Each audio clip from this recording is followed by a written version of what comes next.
آنے والا مسلمان نہیں ہے، کافر ہے، اس لیے حضور کو نفسیاتی مرض کا دانہ دے رہا ہے۔ تو اصول یاد رکھنا، جو دماغ نبی پر شک کرے، نعرہ حیدری، نعرہ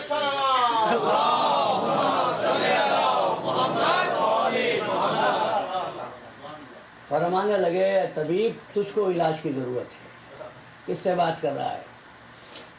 حکم دیا کھجور کے ایک درخت کو کہ آگے تشریف لائے، آگے آیا۔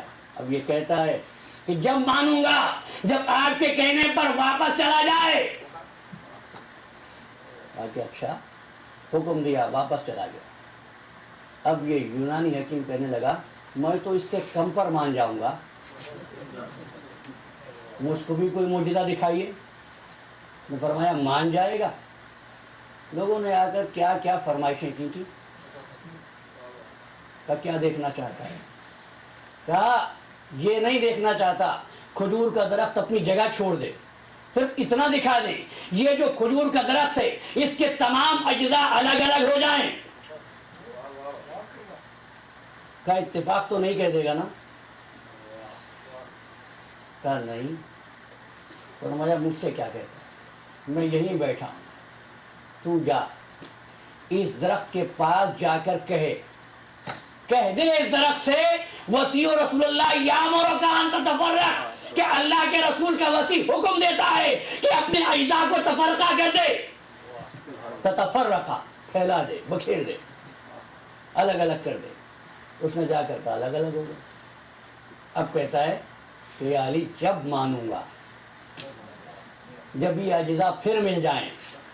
فرمایا مجھ سے نہ کہے، جا کر کہہ دے کہ رسول اللہ کا وسیع حکم دیتا ہے کہ ویسا ہی ہو جائے جیسا پہلے تھا۔ جا کر حکم دیا، مولا کا حکم پہنچایا، اجزاء پھر مل گئے۔ کہتا ہے یا علی موسم تو نہیں ہے کھجوروں کا، لیکن جب مانوں گا اس بے فصل میں کھجوریں کھلا دو۔ تو ہم بھی یہی کہتے ہیں علی کی جب بات کرنا بلا فصل کرنا اور بے فصل کرنا۔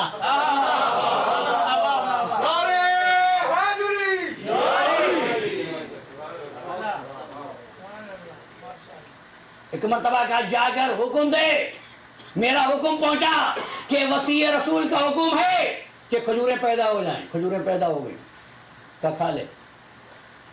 کہتا ہے قد چھوٹا ہے، حکم دیجئے شاخیں نیچے آ جائیں اور میں کھجوریں کھا سکوں۔ بھئی اس میں کوئی حرج نہیں ہے، قد چھوٹا ہو تو کہہ دینا چاہیے، اپنا قد لمبا کرنے کی کوشش نہیں کرنی چاہیے۔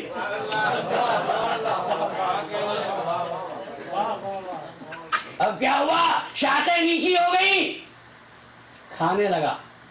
دیا ٹھہرو حکیم صاحب، ایک بات سنو، اگر تو نے اس درخت کا پھل کھایا اور توحید و رسالت و ولایت پر ایمان نہ لایا تو سزا پائے گا۔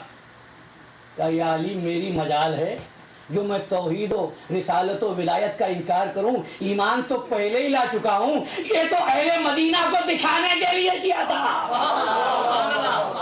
نعرہ حیدری اور محمد آل محمد بلندر صلوات۔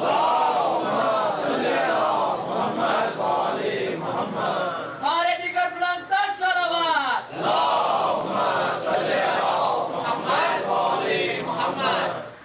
میں بہت تھک چکا، کوشش کرتا ہوں اپنی گفتگو میں کچھ اصلاح پیدا کروں۔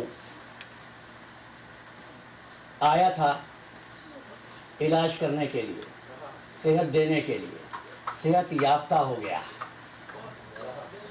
یہ ان ہستیوں کی شان ہے، اگر بیمار آئے صحت مند ہو جائے، کافر آئے مسلمان ہو جائے، منافق آئے مومن بن جائے، یوں کہہ دوں بشر آئے انسان بن جائے، عبد آئے اور سلمان بن جائے۔ اب منوایا اپنے آپ کو نہیں، توحید پروردگار کو منوایا۔ کیوں؟ اللہ جانتا ہے اپنی رسالت کو کہاں رکھنا ہے، اللہ جانتا ہے اپنے پیغام کو کہاں رکھنا ہے، اپنی امانت کو کہاں رکھنا ہے۔ تو بس یہی بات تھی. رسالت مآب نے اپنا ورثہ ازواج میں نہیں چھوڑا، اہل بیت میں چھوڑا. اس لیے کہ جانتے تھے کہ کچھ بھی ہو شریعت کی پاسداری اگر رہے گی تو ان کے دم سے. وہ اور ہیں جو بھول جائیں کہ خاتون ہیں اور میدان جنگ میں نکل آئے. یہ وہ ہیں کہ شریعت کی پاسداری یہ ہے، بھائی مشکل میں ہے، مصیبت میں ہے، ہجوم مصائب کے ہیں، نرغہ آدھا ہے، لیکن آ کر یہ کہتی ہے بھیا اگر نانا کی شریعت حائل نہ ہوتی تو میدان میں نکلنے والی سب سے پہلے ناشاد بہن ہوتی. میں تو نہیں جا سکتی لیکن بھائی میں اپنے بچوں کو تیری بارگاہ میں لے کر آئی ہوں. آپ کو معلوم ہے آج چوتھی محرم ہے، آج ثانیہ زہرا کو پرسہ دینا ہے ان کے بچوں کا، اون محمد. یون محمد کون ہے؟ زینب کے دولاد. زینب کون ہے؟ علی کی بیٹی، حسین کی بہن ثانیہ زہرا، عبداللہ بن جعفر طیار کی زوجہ. جب حسین مدینے سے چلے تھے تو زینب نے کہا تھا بھیا میں بھی ساتھ جاؤں گی. تو زینب چلنا لیکن جانے سے پہلے اپنے شوہر سے اجازت لینا ہوگی. زینب نے اجازت لے لی، مدینے سے ساتھ چلی، مکے آئی. مکے تک عبداللہ بن جعفر طیار بھی آئے. مکے سے قافلہ روانہ ہوا، عبداللہ بن جعفر طیار مکے میں رہ گئے. جب قافلہ تھوڑی دور نکل گیا مکے سے تو ایک مقام پہ حکم دیا میرے مولا نے عباس قافلے کو ٹھہرا لو، قافلے کو ٹھہرا لو. عباس حیران تھے کہ اس جگہ پر آقا نے قافلے کو ٹھہرانے کا حکم کیوں دیا ہے. قافلہ ٹھہر گیا، خیمے نصب ہو گئے. ایک مرتبہ گرد کو اڑتے دیکھا، آواز دی عباس عبداللہ کا استقبال کرو، عبداللہ آ رہے ہیں. عباس آگے بڑھے، عبداللہ کا استقبال کیا. عبداللہ بن جعفر نے آ کر ایک مرتبہ حسین کو گلے لگایا. عبداللہ علیل ہے، بیمار ہے، بخار ہے. اس عالم میں ایک ہاتھ اون کے کندھے پر ہے، ایک ہاتھ محمد کے کندھے پر ہے. حسین کہنے لگے عبداللہ کیوں زحمت کی ہے؟ تو کہنے لگے آقا سوچا ایک مرتبہ تیری پھر زیارت کر لوں، پتہ نہیں زندگی پھر وہ وقت دلائے تیری زیارت مجھے نصیب ہو یا نہیں.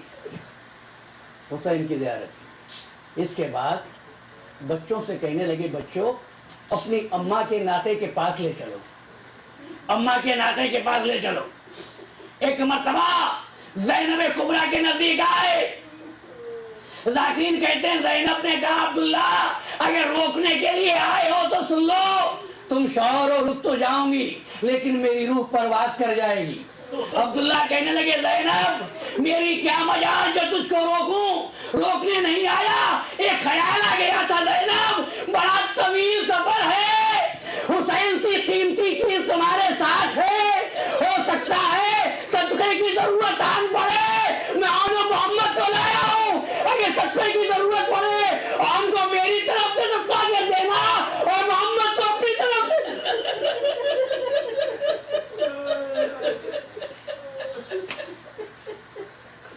اور محمد کربلا آ گئے. عاشور کی رات میں ایک مرتبہ حسین ابن علی جب خیموں کی طرف گئے تو دیکھا زینب نے اور محمد کو بٹھایا ہوا تھا، تلواریں حمائل کر رکھی تھیں. بتا رہی تھی بچوں جانتے ہو تم کس کے پوتے ہو؟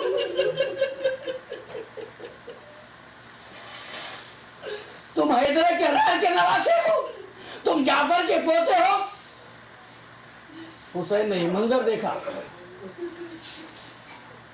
زینب کی نگاہ پڑی، بھیا ذرا قریب آئی. حسین قریب ہوئے، زینب کیا بات؟ کہا بھیا آج جعفر طیار کی بہو حیدر کرار کے نواسے سے بھیک مانگ رہی ہے، بھیا میرے بچوں کی قربانی کو قبول کر لینا. حسین نے بچوں کو پیار کیا، گویا کہ قربانی قبول ہوئی۔ اگلے روز کیا ہے؟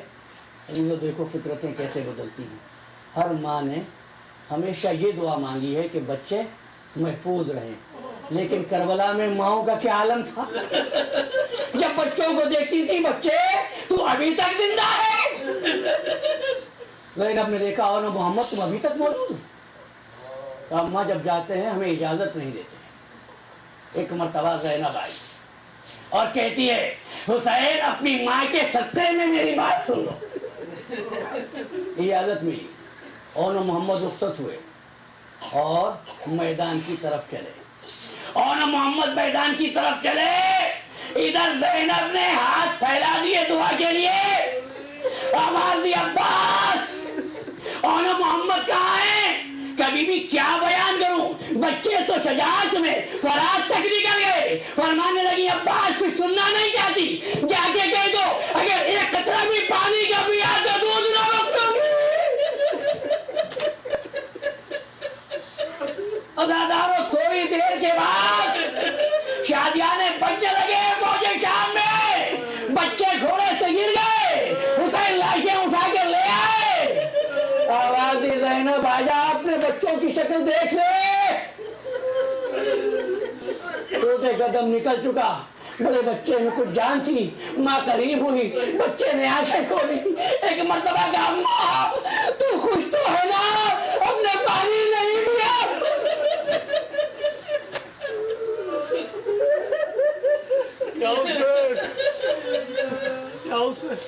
ایک مرتبہ بیویاں جمع ہوئی، آؤ زینب کو پرزہ دینے کے لیے چلے۔ زینب کے خیمے میں جا کر دیکھا مسلح بچھایا ہوا